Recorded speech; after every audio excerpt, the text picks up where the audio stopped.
Apapun tangan bergerak, kaki bergerak di dalam solat, sedikit tak batal.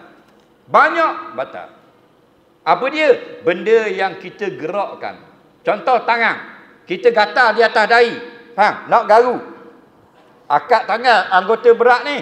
Tak batal. Mana? Sekali saja. Angkat. Lepas tu garu dengan anggota ringan. Tak batal. Yang batal ni. Batal. Nyamuk gigit di kaki kiri, kaki kanan gahar. Batal. Banyak pergerakan. Okey?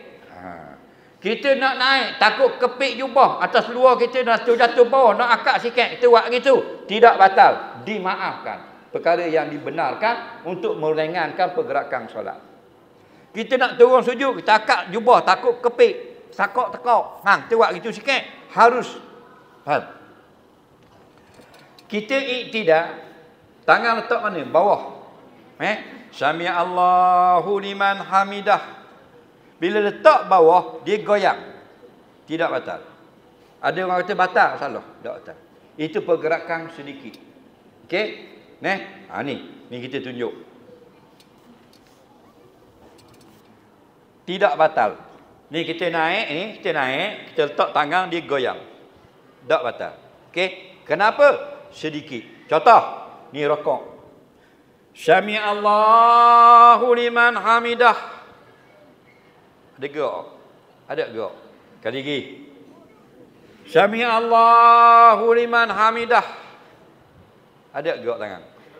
Ada tak? Dimaaf. Faham? Kerana sini bergoyang. Yang tidak dimaaf sengaja gerak. Baru batal dan banyak.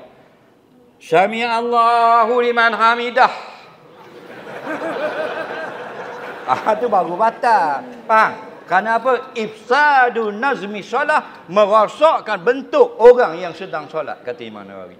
Faham? Itu baru rosak. Kita sikit, batal. Batal. Parok kena nyanyi ke orang. Apa cik tua tu gerak cakap, batal.